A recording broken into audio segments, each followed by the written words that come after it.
அறியாமை. அதிலிருந்து விடுபட வேண்டும்னு சொன்னால் அறிவுக்கு தான் வரணும். அப்போ அறிவு என்பது எப்படி வெளிப்படுத்துவது?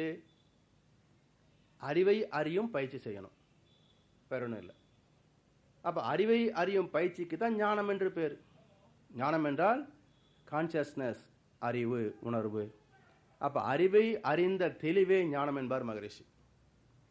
அப்போ ஞான யோகம் என்பது எந்த மூலத்தில் இருந்து எல்லாம் உருவாகியதோ, எந்த அடிப்படையான ஆற்றல் எல்லாவற்றையும் வழிநடத்தி கொண்டிருக்கிறதோ, அந்த தெய்வத்தையும் தெய்வ நீதியையும் மதித்து வாழ்வது. அப்படி மதித்து வாழ்கின்ற போது வாழ்க்கையிலே மனிதன் பெறக்கூடிய அனைத்து இயற்கை இன்பங்களும் நிறைவாக கிடைக்கும். இந்த நீதிகளை பிரம்ம சந்நியாசி யோகத்தினுடைய முதல் கவியில பகவான் சொல்றாரு. யோகத்தை இதுக்கு முன்னாலே என்ன சொல்லியிருக்கிறாங்க, அதுக்கு பிறகும் அவர் இன்னொருத்தருக்கு சொல்லியிருக்கிறார். ரெண்டாவது கவியில சொல்றாரு, பரம்பரையாக வந்துள்ள இந்த யோகத்தை ராஜ ரிஷிகள் அறிந்திருந்தார்கள்.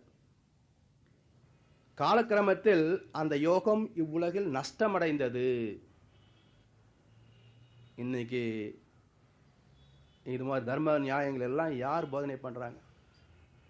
கீதையே அவர்களுக்கு தகுந்த மாதிரி எல்லாம் விளக்கம் சொல்லிட்டு இருக்காங்களே தவிர, அந்த ஸ்லோகத்தினுடைய உட்பொருள் என்ன என்பதை உள்ள போய் ஆராய்ந்து விளக்கம் சொல்லக்கூடியவர் எத்தனை பேர் இருக்கிறாங்க? அதனால காலப்போக்கிலே இயற்கை நீதிகள் என்பது பல மகான்களால் அந்தந்த காலகட்டங்களில் கொடுக்கப்பட்டாலும் பின்னால் வரக்கூடிய மக்கள் அதை சரியாக புரிந்து கொள்வதும் இல்லை, அதை எடுத்து மற்றவருக்கு கொடுப்பதும் இல்லை. அப்பப்போ அழிந்து போகிறது. இப்போ இந்த இடத்துல அர்ஜுன் உடனே கேள்வி கேட்குறான், உனக்கும் எனக்கும் சம வயசு கிருஷ்ணா, ஆனால் நீ என்ன சொல்கிற, போன யுகத்திலேயே விவஸ்வானுக்கு இதெல்லாம் நான் சொல்லியிருக்கிறேன்னு சொல்கிறேன், எப்படி நான் நம்புறது? நீ அப்போ சொன்னேன்றது நீ தான் சொன்ன, எப்படி நம்புறது? உமது பிறப்பு பிந்தியது, விவசாயனுடைய பிறப்பு முந்தியது, தாம் அன்று அவருக்கு பகந்தீர் என்பதை யான் அறிவது எங்கனம்? 4வது ஸ்லோகத்தில் அர்ஜுன் கேட்குறான். அப்போ அது பகவான் சொல்கிறாரு, எனக்கும் உனக்கும் அர்ஜுனா பிறவிகள் பல கழிந்து போயின, அவற்றெல்லாம் நான் அறிகிறேன், நீ அறிய மாட்டாய். அதனால்தான் நல்லவர்களுக்கு காலம் இல்லை என்று சொல்லுவாங்க. நம்ம என்ன புரிஞ்சுக்கிறோம் அப்படின்னா, நல்லவங்க நல்லது சொல்கிறாங்க, யார் கேட்குறா காது கொடுத்து? நம்ம சொல்லிக்கிட்டே இருக்கிறோம், கெட்டது செய்கிறாங்க, சமயத்தில் நமக்கே கெட்டது செஞ்சிடுறாங்க. எல்லாரும் நம்ம நல்லது செய்கிறோம், நம்ம ஏமாத்துறாங்க, நம்மளை அடிச்சிடுறாங்க, கொள்ளடிக்கிறாங்க நம்மளை. அப்போ நல்லது எங்கே காலம் இருக்குது அப்படின்னு நம்ம அங்கலாய்ச்சிக்கிறோம். உண்மையிலேயே நல்லவர்களுக்கு காலம் இல்லை என்பதுக்கு என்ன அர்த்தம் அப்படின்னா, காலம் என்பது இங்கிருந்து இங்கே வரைக்கும் இல்லைங்களா? நம்ம இத்தனை வயசு ஆச்சுன்னு சொல்கிறோம், இத்தனை வருஷம் ஆச்சு அப்படின்னு சொல்கிறோம். என்ன கணக்கு? டேட் ஆஃப் பர்த்லேருந்து இன்னைக்கு வரைக்கும் கழிச்சு போட்டு இத்தனை வருஷம் ஆச்சு, இத்தனை மாதம், இத்தனை நாள் ஆச்சுன்னு சொல்கிறோம். செத்து போனதுக்கப்புறம் இவர் எத்தனை வருஷம் இங்கே வாழ்ந்தார், 110 வருஷம் வாழ்ந்தார், 120 வருஷம் வாழ்ந்தாருன்னு சொல்கிறோம். அப்போது இவர் பிறக்கிறதுக்கு முன்னாடி என்ன கணக்கு, இவர் செத்ததுக்கு அப்புறம் என்ன கணக்கு? அப்போ காலம் என்பது இயக்கத்தின் நீட்சியே காலம். அப்போது அணுக்களுக்கும் காலம் இருக்குது, எலக்ட்ரான், புரோட்டான், நியூட்ரான், அதுக்கும் காலம் இருக்குது. ஒரு கட்டத்தில் உருவாகுது, ஒரு கட்டத்தில் பிளாக் டாட் மீண்டும் புள்ளியாக நின்று போகுது. அப்போது தோன்றிய அனைத்தும் மறைந்தே ஆக வேண்டும் என்பது இங்கே இயற்கை நியதி. அப்போ தோன்றுவதற்கு முன்னாலேயும் தோன்றிய அனைத்திலேயும் மறைந்த பிறகும் இருப்பது எது என்றால் அதுதான் நிலையானது, அதுதான் நிரந்தரமானது.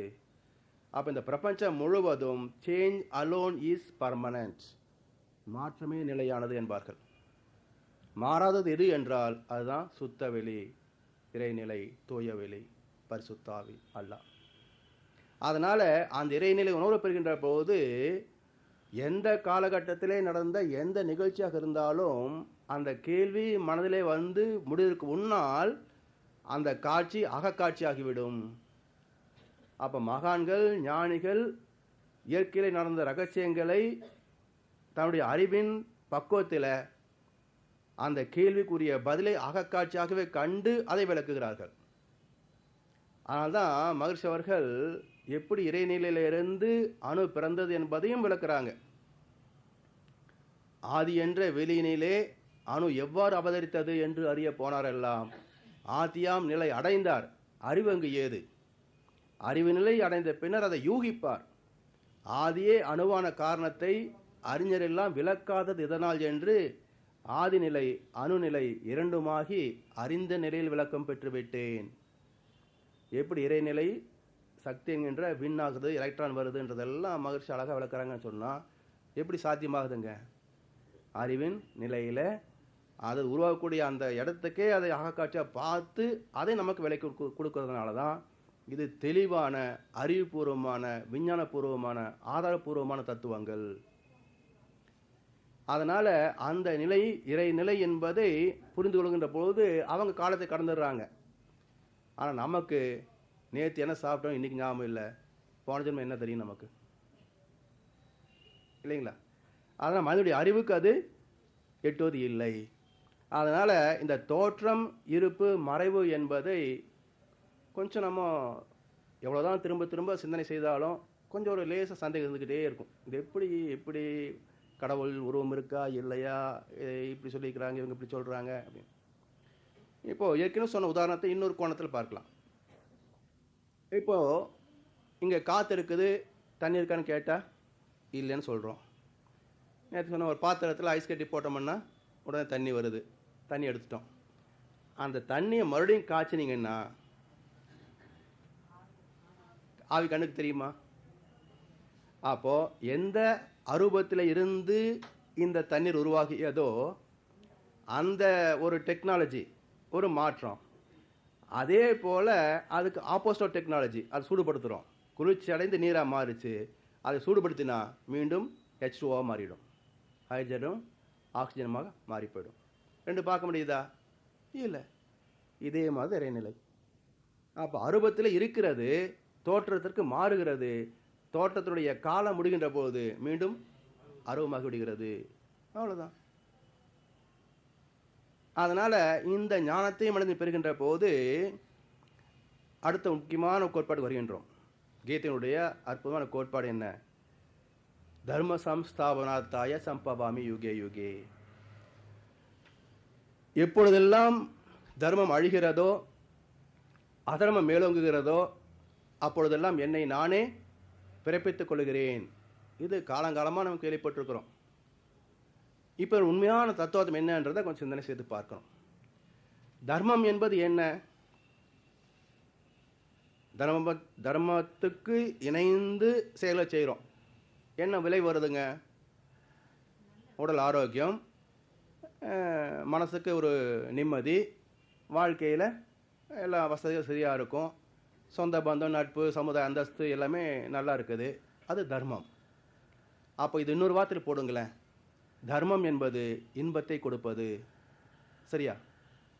தர்மம் என்பது இன்பத்தை கொடுப்பது, அதர்மம் என்பது துன்பத்தை கொடுப்பது. உடம்புல வியாதிகள் வரும், மனசில் ஒரே குழப்பமும் சிக்கலமாக இருக்கும், வீட்டில் வெளியில் சண்டை சச்சரவாக இருக்கும், உப்பு வைக்க போனால் மழை பெய்யும், பஞ்சு வைக்க போனால் காற்றடிக்கும், இல்லைங்களா? இதெல்லாம் அதர்மம் சொல்கின்றோம்.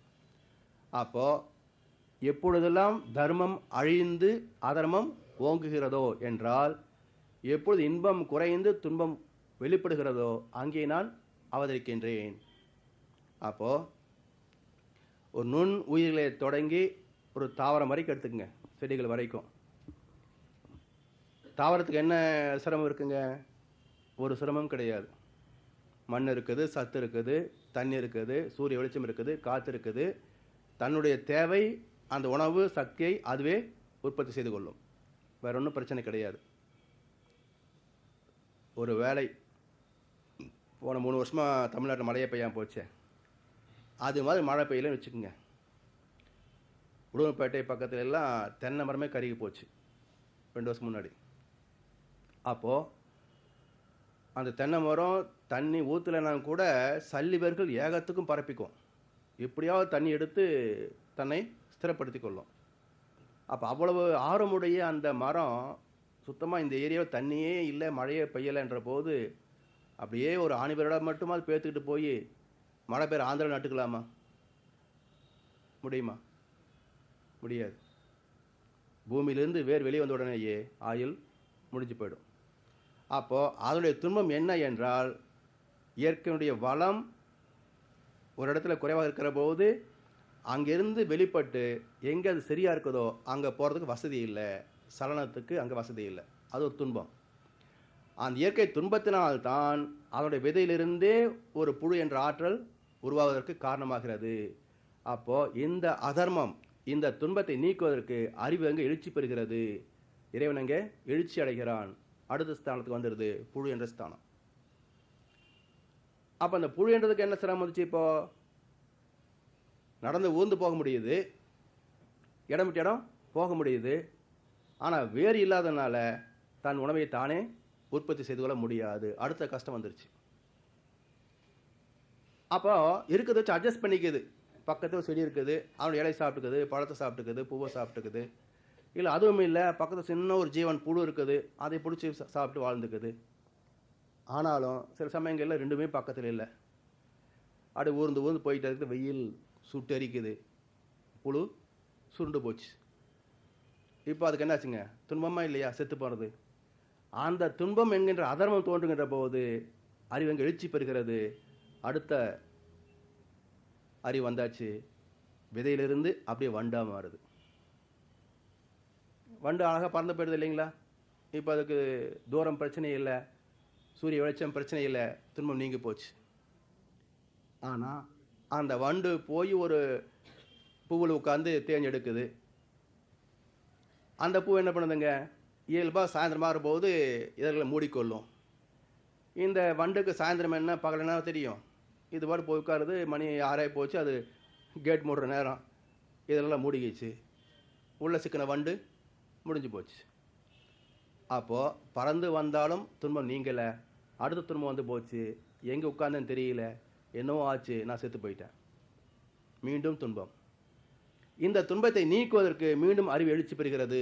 தர்ம சம்ஸ்தாபனாத்தாய, பார்வையுடைய அடுத்த ஜீவன் வருது. அதுக்கும் துன்பம் இருக்குது. எல்லாம் சரியாக இருந்தாலும் பக்கத்தில் என்னவோ சுறுன்னு வச்சு என்ன பார்த்துட்டு இருக்கிறோம், பழகாக போகுதேன்னு அம்மாளுன்னு வச்சு எல்லாம் காணாமல் போயிடுச்சு.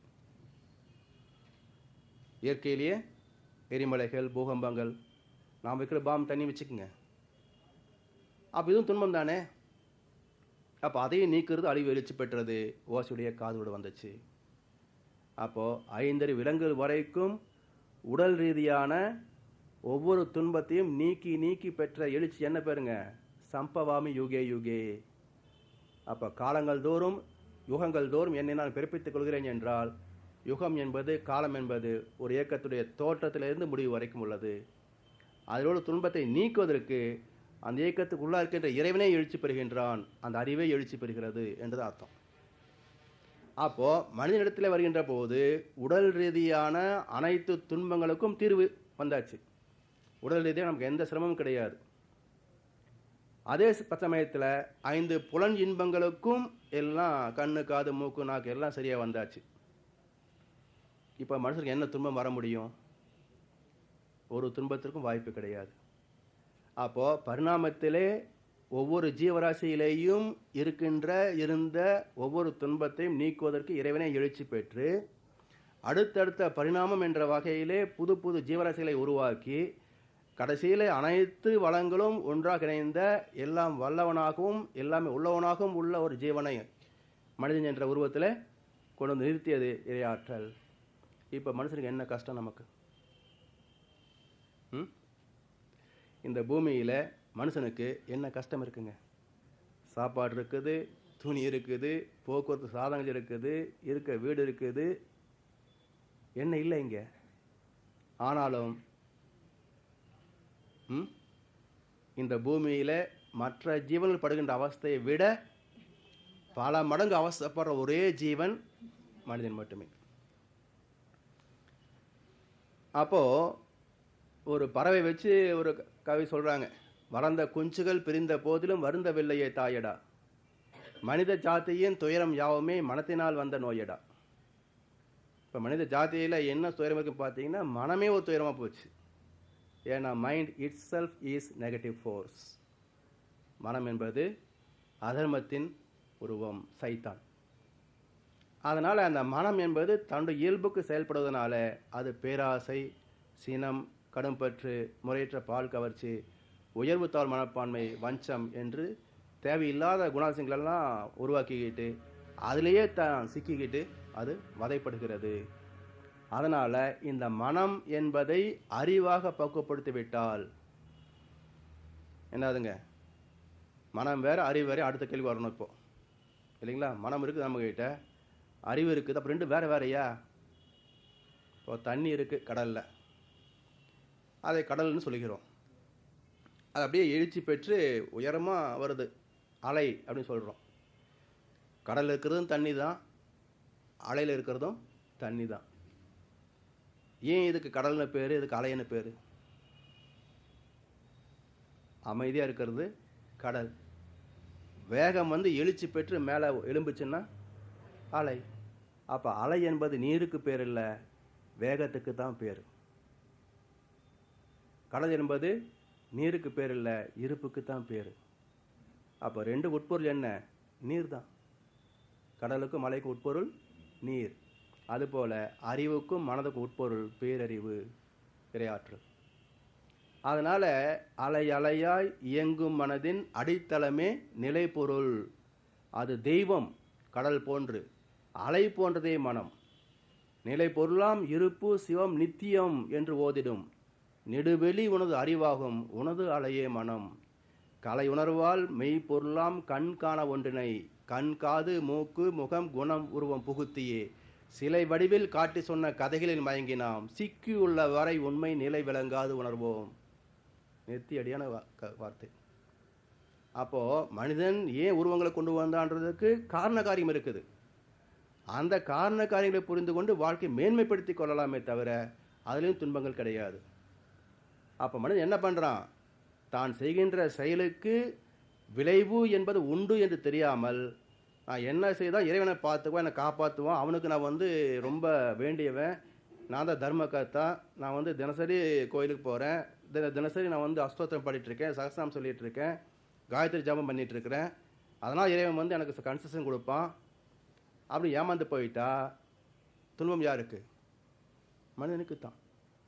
அதனால் இந்த உருவங்களுக்குடைய நன்மை இருக்குது, அது வேற இருக்குது.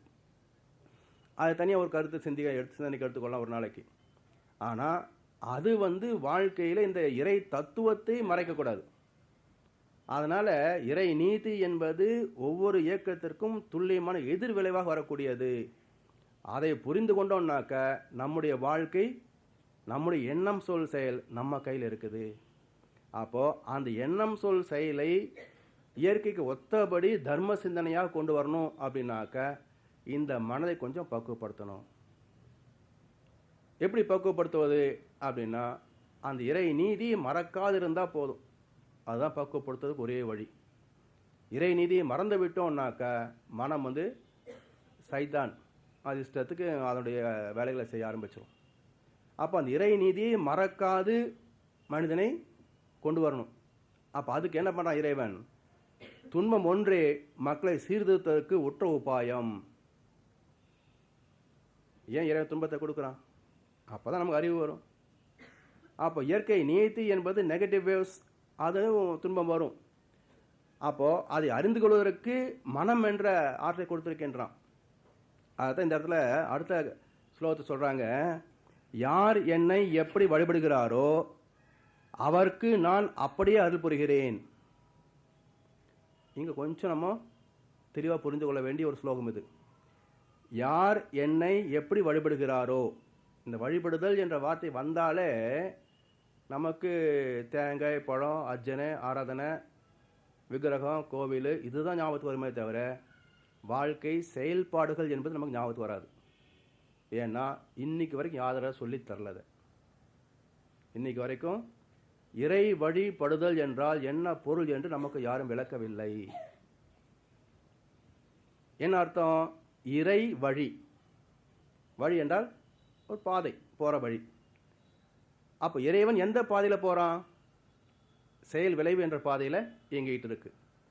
அப்போ என்னுடைய உடலுக்குள்ளாக அந்த இறை நீதி எப்படி இயங்குகிறது அப்படின்னா, டெம்பரேச்சர் வச்சு பார்த்தா 98.6 டிகிரி ஆஃப் சரியாக காட்டணும்.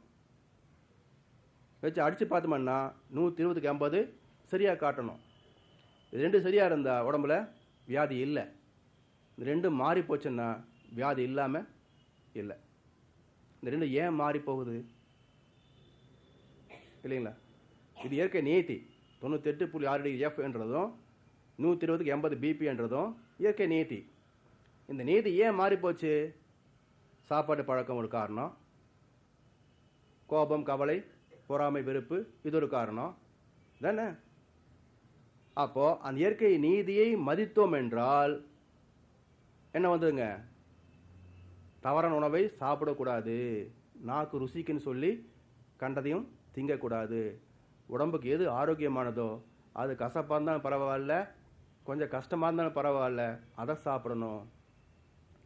வாழ்க்கை வசதிகள் தேவைதான், நம்முடைய மனசை அதை கெடுக்காத அளவுக்கு பார்த்துக்கணும் என்று ஒரு பற்றற்ற நிலைக்கு வந்து விட்டோம் என்றால் இப்போ அதுக்கு என்னதுங்க? இறை நீதியை நாம் மதிக்கிறோம். இதுக்கு முரணாக போச்சுன்னு வச்சுங்க, துன்பத்தை வந்துடும். அப்போ இறை வழிபடுதல் என்றால் இறை நீதிக்கு இணைந்து வாழ்வது, இணங்கி வாழ்வது, முரண்படாது வாழ்வது என்று பொருள். அப்படி முரண்படுகின்ற போது அதுக்கு ஒரு வார்த்தையை போட்டாங்க சமுதாயத்தில், குற்றம் என்ற வார்த்தையை போட்டாங்க. குற்றம் என்ற வார்த்தைக்கு என்ன அர்த்தம்? தப்பு தானே. அப்போ குற்று என்றால் குறுக்க போகிறது, அம் என்றால் பிரணவம், இறை நீதி. அப்போ இறை நீதிக்கு குறுக்க பாய்ந்தால் அது குற்று, அம், குற்றம். அப்போ மனிதன் குற்றத்தை செய்யலாமா? இல்லைங்களா? ஏன் செய்கிறான்? தெரியாது. இதெல்லாம் யார் நம்ம சொல்லிக் கொடுக்கலையே, அதெல்லாம் செஞ்சுக்கிட்டு இருக்கிறோம். சொல்லிக் கொடுத்தாலும் செய்யுமா? தன்னை அறிய தனக்கு ஒரு கேடு இல்லை, தன்னை அறியாமல் தான் கெடுகின்றனன். திருமந்திரமே சொல்லுது. ஒன்றும் தப்பு இவன் மேலே கிடையாது, அவனுக்கு தெரியாது, தெரிஞ்சிருந்தா செஞ்சிருக்க மாட்டான். தன்னை அறியாமல் தான் கெடுகின்றனன். அதனால் இந்த நீதியை நம்ம சரியாக புரிந்து கொள்ள வேண்டும். இறை வழிபாடு என்பது நாம் நினைக்கும் மாதிரி இல்லை. இறைவனுடைய இயக்கத்தை மதித்து அந்த இயக்கத்துக்கு குறுக்க போதாமல், முரண்படாமல் நேரடியாக இணைந்து வாழ்வது, இணங்கி வாழ்வது தான் இறை வழிபாடு. அப்படி இறை வழிபாடு படுகின்ற போது அந்த செயலுக்கேற்ற விளைவு வந்து விடுகிறது. குறுக்க போனால் அதுக்கேற்ற விளைவு வருகிறது. அப்போ தெய்வ நீதியை மிக அற்புதமாக இங்கே இறை வழிபாடு என்ற வார்த்தையில் விளக்கியிருக்கிறார். அப்போ இதை நம்ம தவறாக புரிந்து கொண்டோம் சொன்னாக்க செயலிலே ஒழுக்கம் வராது. அதனால் மனிதனுக்கு வாழ்க்கை எல்லா புலன்களிலேயும் அளவு முறையோடு வாழ்கின்ற பொழுது 120 வருஷம் வாழ்கிறான். அப்படி இல்லாத போது தான் தோன்றிய தனமாக மனம் போன போக்கில் செயல்படுகின்ற போது 30 வயசில் ஹார்ட் அட்டாக் செத்து போகிறான். அப்போ ரெண்டுமே இறைவனுடைய தீர்ப்பு தான். அதனால் கேட்டதெல்லாம் கொடுக்கின்ற இறைவன் நான் கேட்காமலேயே நான் விரும்பாத மரணத்தையும் கொடுக்கிறான். யாருக்கா பிடிச்சிருக்கா சாகிறது? யாரை கேட்டோமா? சாமி கிட்ட துன்பத்தை கேட்டோமா? நோய்களை கேட்டோமா? அப்படியே ஒருத்தர் கேட்டாலும் என்ன கணக்கு சொல்ல தெரியுங்களா? பாவி என்னை மறுபடியும் பிறக்க வைக்காதே, செய்த பாவமெல்லாம் தீருமுன்னை இறக்க வைக்காதே, கோடி வகை நோய் கொடையா, சாகும் வரை அறவிடையா, இப்பிறவை முடிவதற்குள் என் கணக்கை முடித்து விடையா, செட்டில் பண்ணிடு, மறுபடியும் பிறக்க வைக்காத. அப்படியே துன்பத்தை ஏற்றுக்கிறேன். இல்லை இப்பவும் துன்பம்தான், அடுத்தது எல்லா ஜென்மத்தும் துன்பம்தான் அப்படின்னாக்கா யார் பிறப்பா? என் வீதி இதுவென்று தெரிந்திருந்தாலே கர்ப்பத்தில் நானே கரைந்திருப்பேனே, எதுக்கு அம்மாவுக்கு அபார்ஷன் பண்ணுற சிரமம்லாம்? அதனால் மனித வாழ்க்கையிலே இறை நீதியை அறிந்து வாழ்வது அது சந்நியாசம். அப்போது இந்த கர்ம யோகத்தை விளைவறிந்த வகையில் செயல்பட வேண்டும். அப்படி செயல்படுகின்ற போது மனிதனுக்கு என்ன அடுத்த ஒரு குணாம்சம் வேணும்னு சொன்னால், நன்றி என்பதும் வாழ்க்கையிலே மற்றவர்களுக்கு துன்பம் செய்யாமல் இருக்கக்கூடிய பண்பாடு என்பதும் அன்பு என்பது மனிதனுக்கு தேவை. அப்போ அன்பு இருக்கின்ற இடத்துல தவறுகள் வராது.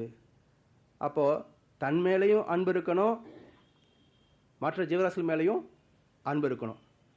அன்பு வந்துவிட்டால் அவன் செய்கின்ற காரியங்கள் எல்லாமே கர்ம யோகமாக மாறிவிடும், கர்ம சந்நியாசமாக மாறிவிடும்.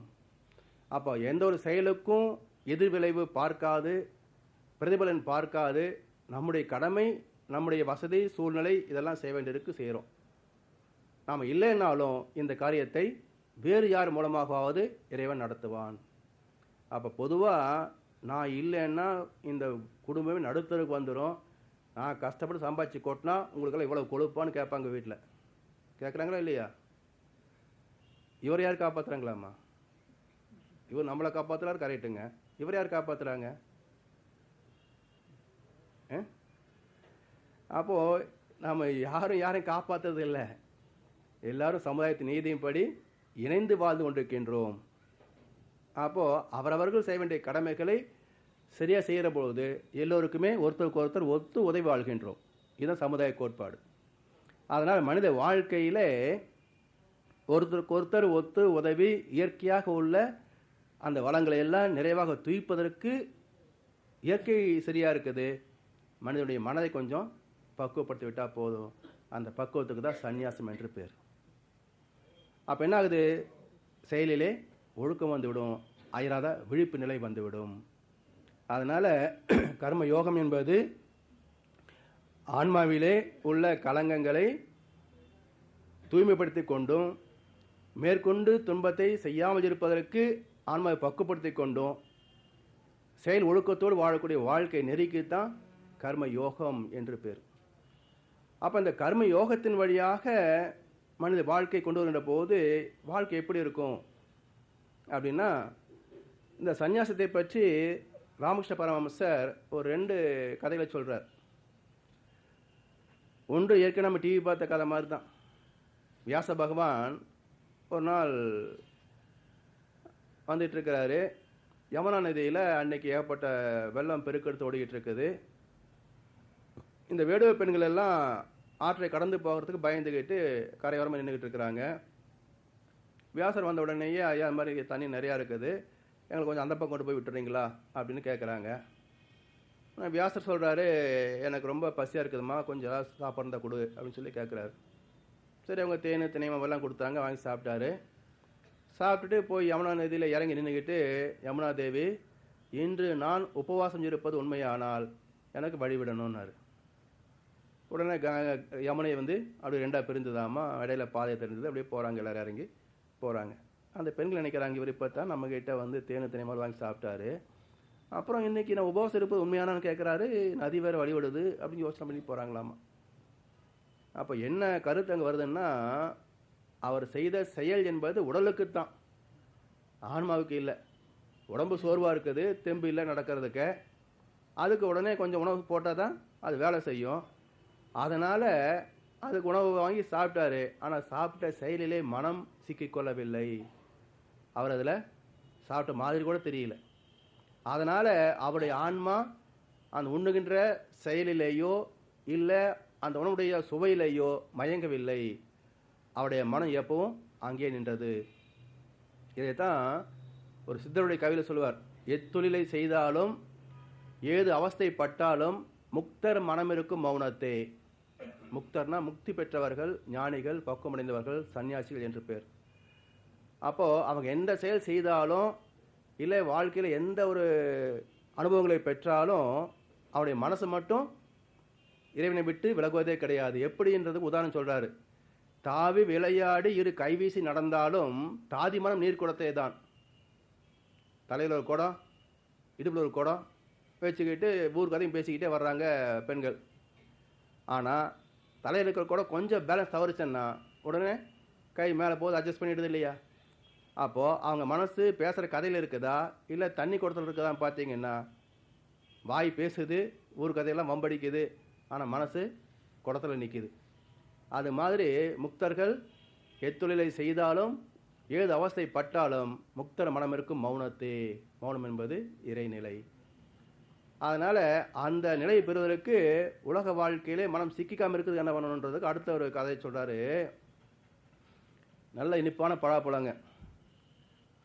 கத்தி மட்டும் கொடுத்து சொலையெல்லாம் எடுத்து கொடுன்னு சொன்னாக்கா சொலை வருமா?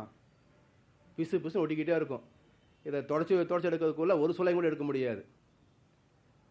அவ்வளவும் நம்ம பொருள் பற்று, சொத்து இதெல்லாம் வச்சுட்டு இருக்கிற பற்று அது மாதிரி ஒட்டிக்கிட்டு இருக்கும், பிசுன்னு மாதிரி.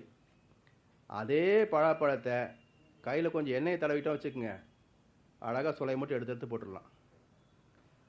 அப்போது இந்த உலக வாழ்க்கையிலே எண்ணெய் என்கின்ற ஒரு சந்நியாசம் என்கின்ற ஒரு பக்குவத்தை உருவாக்கிக்கொள்.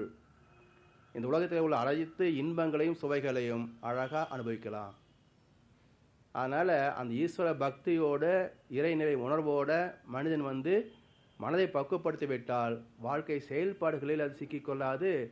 செயல்பாடுகளில் சிக்கிக்கொள்ளாததுனால அதிலிருந்து வரக்கூடிய துன்பங்களிலிருந்து அவன் விடுபட்டு விடுகின்றான். இன்பங்கள் சாஸ்திரம், இன்பங்கள் சாஸ்வதம். அதனால் வாழ்க்கையில் இன்பங்களை நாம் நிறைவாக துய்ப்பதற்குத்தான் இயற்கை மனிதனாக முடிவடைந்திருக்கிறது. ஆனால் மனிதனாக வந்த பிறகும் நாம் இயற்கையை புறக்கணித்து விட்டு நம்முடைய நிலையிலே வாழ்க்கை நடத்துகின்ற போது அதை இறை நீதி செயலுக்கு விளைவு என்ற நிலையில் அந்த செயலுக்குரிய துன்பங்களையும் இன்பங்களையும் கொடுத்து விடுகிறது. அப்போ மனிதனுக்கு என்ன அறிவு வேணும்னு பார்த்தீங்கன்னா, செயல் விளைவு என்ற அறிவு வேண்டும். அந்த அறிவை பெற்றால்தான் மனிதன் ஒழுக்கத்துக்கு வர முடியும். இப்போ இந்த அறிவு பெறுவதற்கு ஒரு முக்கியமான ஒரு கோட்பாடு இருக்குங்க. எப்போ செஞ்சதுக்கு எப்போ வரும்? ஒரு முக்கியமான கேள்வி. நான் பிறந்ததுலேருந்து ஒரு எறும்பு கூட துன்பம் பண்ணது கிடையாதுங்க. ஆனால் எனக்கு ஏன் இது வந்துச்சு? அவரும் கேட்பார், மற்றவங்களும் இவ்வளோ நல்லவருக்கு இப்படியெல்லாம் அவஸ்தை வந்திருக்கு பாருங்க, இவன் அயோக்கியன் நல்லா எல்லா அயோக்கியத்தையும் பண்ணுறான், ஆனால் நல்லா தான் இருக்கிறான், எங்கே தெய்வம் இருக்குது, எங்கே கடவுள் இருக்குது சொல்லுங்கள் அப்படின்னு ஒரு சந்தேக கேள்வியை கேட்டு போட்டுறார். அப்போது அவ்விய நெஞ்சத்தான் ஆக்கமும் செவ்வியான் கேடும் நினைக்கப்படும். அவ்விய நெஞ்சத்தான் ஆக்கம் ஒரு அயோக்கியனுடைய வாழ்க்கை வெற்றிகள், வாழ்க்கை வசதிகள். செவ்விய நெஞ்சத்தான் கேடு ஒரு நல்லவனுடைய வாழ்க்கை துன்பங்கள் நினைக்கப்படும். நினைக்க அப்படின்னா ஆழமாக சிந்தனை செய்து பார்க்கணும். என்ன கிடைக்குது? அது அறிவுக்கு புலப்படுகிறது. என்ன புலப்படுது? இவன் இந்த உடம்புல இருக்கிறது இப்போ, இந்த உடம்பு வர்றதுக்கு முன்னாடி இவனுடைய தாய் தந்தையர் வயிற்றுலையும் பதிவில் இருந்தது, அவங்களுக்கு முன்னாடி தாத்தா பாட்டிக்கிட்டையும் இருந்தது. அப்போ இந்த கர்மா என்று சொல்லக்கூடிய வினைகள் பல தலைமுறைகளாக தொடர்ந்து ஒவ்வொரு ஆன்மாவாக தாண்டி தாண்டி வந்துக்கிட்டே இருக்குது. ஒரு அலைக்கு 140 வருஷம் சக்தி இருக்கிறது என்பதை அவர்கள் அறிந்திருக்கிறார்கள் ஞானத்தால். இது விஞ்ஞானத்தினால கிடைக்காதுங்க. ஆனால் விஞ்ஞானத்தை எப்படி கிடைச்சதுன்னு பார்த்தீங்கன்னா, நீங்கள் எந்த ஒரு சாதாரணமாக தாவரம் தான் எடுத்துக்கலாம். அக்ரிகல்ச்சரல் காலேஜ் தாவரத்தில் நீங்கள் எந்த ஒரு புதிய ஒரு வெரைட்டி உருவாக்கணும்னு வச்சுங்களேன். இப்போ உதாரணமாக ஒரு நல்ல ஒரு பருத்தி செடி கொண்டு வரணும்னு வச்சுக்கோங்க. ஒரு நீளமான நூல் கிடைக்கணும்னு சொன்னாக்க அதுதான் துணி செய்கிறதுக்கு சௌரியமாக இருக்கும், வலு இருக்கும். 1960, 64 எல்லாம் இந்தியாவில் அவ்வளோ குவாலிட்டியான பருத்தியெல்லாம் கிடையாதுங்க. அப்போ என்ன பண்ணாங்க, அமெரிக்காவிலேருந்து ஒரு செடியை இறக்குமதி பண்ணி இந்தியாவில் நட்டால் வருமா? நட்டால் வராது. அந்த செடியை லேபரேட்டரியில் இந்தியாவில் உள்ள நல்ல தரமான செடி எடுத்து 2ஐயும் கிராஸ் பண்ணாங்க. அப்போ ஒரு புதுசாக செடி வருது. அதை பார்த்தாக்க இந்தியாவோட செடியுடைய தன்மை பூரா ஒரு 90% இருக்குது, கொஞ்சம் மட்டும் அமெரிக்க செடிய தரம் வந்திருக்குது. அதனால் நூல் கொஞ்சம் நல்லா இருக்குது. சரி பரவாயில்ல, இம்ப்ரூவ்மெண்ட் இருக்கேன்னு சொல்லி மறுபடியும் அந்த ஃபஸ்ட் ஜென்ரேஷன் செடியை எடுத்து மறுபடியும் அந்த அமெரிக்க செடியோட செகண்ட் கிராஸ் பண்ணுறாங்க. பண்ணுறபோது இன்னும் கொஞ்சம் நூல் நல்ல குவாலிட்டியாக வருதுங்க. இப்படியே பண்ணிட்டு வர்றாங்க. 7வது கிராஸ் வரப்போது நல்ல அற்புதமான ஒரு வெரைட்டி ஹைப்ரிட் சீடு கிடைக்குதுங்க. ஆனாலும் அமெரிக்க செடி அளவுக்கு கிடையாது, ஒரு 80% அளவுக்கு வந்துச்சு. சரி இன்னும் கொஞ்சம் போட்டு 100க்கு 100 கொண்டு வந்துடலாமேன்னு சொல்லி 8, 9, 10 போட்டுக்கிட்டே போனால் ஒன்றும் வேலை நடக்க மாட்டேங்குது. அப்போது 7 தலைமுறை என்பது இயற்கை நிர்ணயித்திருக்கிறது. இதுக்கு என்ன காரணம் என்று மகான்களும் சொல்லவில்லை, விஞ்ஞானிகளும் கண்டுபிடிக்கவில்லை. அப்போ மனிதனுக்கு 18 வயசு ஒரு குழந்தை உருவாக்குறதுக்கு 16-18 வயசில் உருவாக்கிடலாம். அப்போ 7 தலைமுறை பார்த்தீங்கன்னாக்க ஒரு 110 120 வருஷம் மனிதனுடைய ஆயுள் வரும். அப்போ ஒரு குழந்தை பிறக்குது, அது 20 வயசில் இன்னொரு குழந்தை உருவாக்குது, இது 20 வயசு இன்னொரு குழந்தை உருவாக்குது. எப்படி வந்தீங்கன்னாக்கா இந்த 7வது குழந்தை பிறக்கிறதுக்கு என்ன வயசு இருக்கும்? 120. அப்போ ஒரு மனிதன் 120 ஆண்டுகள் வாழ்ந்தால் இவன் செய்த செயலுக்குரிய விளைவு இவனுடைய வாழ்க்கையில் இவனுக்கோ அல்லது இவனுடைய சந்ததிகளிலேயோ வருவதை கண்கூடாக பார்க்கலாம். இப்போ யாருக்கு அந்த வாய்ப்பு இருக்குது? எல்லாம் 40, 50, 60 போயிட்டு இருக்கிறோம்.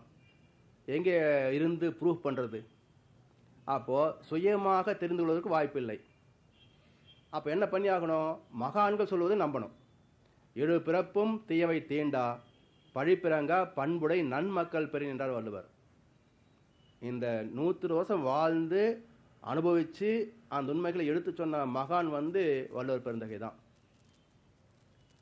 அதனால் அந்த வள்ளுவருடைய குரல் என்பது சுப்ரீம் கோர்ட் ஜட்ஜ்மெண்ட்டை விட தி ஒன்லி சுப்ரீம் ஜட்ஜ்மெண்ட் அதுதான். அப்போ அவர் என்ன சொல்கிறாங்க? 7 பிறப்பும் தீயவை தீண்டா, 7 பிறவைகளிலும் மனிதனுக்கு துன்பம் வராமல் இருக்கணும்னு சொன்னாக்க பழி செயலை செய்யாத பண்புடைய நல்ல மக்களாக பிறக்க வேண்டும். அதனால் இப்போ நாம் இந்த உடம்பை மட்டும் கணக்கெடுத்துக்கிட்டு நான் யாருக்கும் ஒரு பாவம் பண்ணலையே, எனக்கே இந்த கஷ்டம் வந்துச்சுன்னு கேட்டால் நீ பண்ணலை, வாஸ்தவம் தான். உங்கள் கொள்ளு தாத்தா உங்கள் எள்ளு தாத்தா என்ன பண்ணால் தெரியுமா? உண்மையை எள்ளு தாத்தா பேருங்க. கொள்ளு தாத்தா அப்பாவுக்கு எள்ளு தாத்தான்னு பேர். அவருடைய அப்பா என்ன பண்ணா தெரியுமா நமக்கு? அதனால தான் செயல்களுடைய நீதி நமக்கு புரிவது இல்லை. அதனால் மனுஷன் நாம் செய்கிறோம், நாம் இருக்கிறோம், இது மட்டும்தான் கணக்குக்கு தெரியுதே தவிர பூர்வீக சொத்து கணக்குலையே தெரியறதில்லை. பூர்வீக சொத்து இருக்கா இல்லைங்களா? முப்பாட்ட சொத்து வேண்டாம்னு சொல்லிடுவோம். அப்போ அவருடைய கர்மா எங்கே போகும்? அது மட்டும் வேண்டாம்னு சொன்னால் போயிருமா எங்கேயாவது? சொத்து மட்டும் கொடு தாத்தா, கர்மாவை நீயே வச்சுக்கோ அப்படின்னா தாத்தா ஒத்துக்குவார், இறைவன் ஒத்துக்க மாட்டானே. அதனால் இயற்கை நீதி என்பதை தெளிவாக புரிந்து கொள்ள வேண்டும். இது யாரும் மாற்ற முடியாது. 7 தலைமுறை என்பதை மாற்ற முடியுமா? இல்லை 140 ஆண்டுகள் ஒரு அலைக்கு சக்தி இருக்குது என்பதை மாற்ற முடியுமா? எதை மாற்ற முடியும்? இயற்கையை மாற்ற முடியாது. சமுதாயத்தையும் நாம் தனி மனிதனை மாற்ற முடியாது. அது ஒட்டுமொத்தமாக சமுதாயத்தினுடைய மக்கள் சேர்ந்து மாற்றலாம். ஈஸியாக மாற்றிக்கொள்ளக்கூடியதுன்னு பார்த்தீங்கன்னா தனி மனிதன் தான். அப்போ ஒவ்வொரு தனி மனிதனும் இயற்கையை மதிக்கக்கூடிய வகையிலே தன்னை மாற்றிக்கொள்ளலாம். சமுதாய சட்டத்திட்டங்களை மதித்து வாழக்கூடிய வகையிலே தன்னை பக்குவப்படுத்திக் கொள்ளலாம். அப்போ மாற்றம் என்பது எங்கே வர வேண்டும், எங்கே வர முடியும் என்றால் தனி மனித இடத்துல மட்டும்தான் வர முடியும். அதனால தான் மகர்ஷி ஒவ்வொரு தனி மனிதன் மாறுவதற்குத்தான் இந்த பயிற்சிகளை கொடுக்குறார்.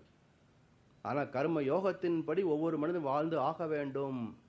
இல்லைன்னு சொன்னால் துன்பத்தை நீக்க முடியாது. அதனால் ஒவ்வொரு மனிதனுக்கும் மனசுக்குள்ளே என்ன ஆசை இருக்குன்னு பார்த்தீங்கன்னா, நாம் நல்லா ஆரோக்கியமாக இருக்கணும், மனசு நிம்மதியாக இருக்கணும், நம்முடைய சந்ததி 7 தலைமுறைக்கும் நல்லா இருக்கணும். இல்லைங்களா? ஒரு தலைமுறை மட்டும் கிடையாது, 7 தலைமுறையும் நல்லா இருக்கணுன்றோம். அப்போ என்ன சேர்த்து வச்சா நம்முடைய தலைமுறை நல்லா இருப்பாங்க அப்படின்னா, சொத்து அல்ல, நல்ல கர்ம வினைப்பதிவுகளே. அதனால தான் அந்த வினைப்பதிவை பட்டினத்தார் சொல்கிறார், நீ எல்லாம் சம்பாதிச்சாச்சு ரைட்டு, இப்போ போகும்போது என்னொன்று கூட வரும்னு கேட்குறார். நம் நாடு எங்கே, பெரும் வீடு எங்கே, காப்பு நஞ்சை எங்கே, தோப்பு புஞ்சை எங்கே, அதிகாரம் எங்கே, வியாபாரம் எங்கே, மனைவி மக்கள் எங்கே, வைத்த ரொக்கம் எங்கே, வாங்கின வட்டி எங்கே, இரும்பு பெட்டி எங்கே? இவையெல்லாம் கூட வருமா அங்கே? அப்போ எது வரும்? நாடி வருவது எது? நாடி வருவது எது? பாவ புண்ணியம் அல்லாது நாம் அறையிலனையும் கோவணம் வராது. துல்லியமான தீர்ப்பு.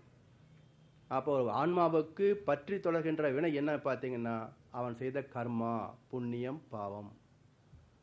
அதனால் வீடு வரை உறவு, வீடு வரை மனைவி, காடு வரை பிள்ளை, கடைசி வரை யாரோ கிடையாது.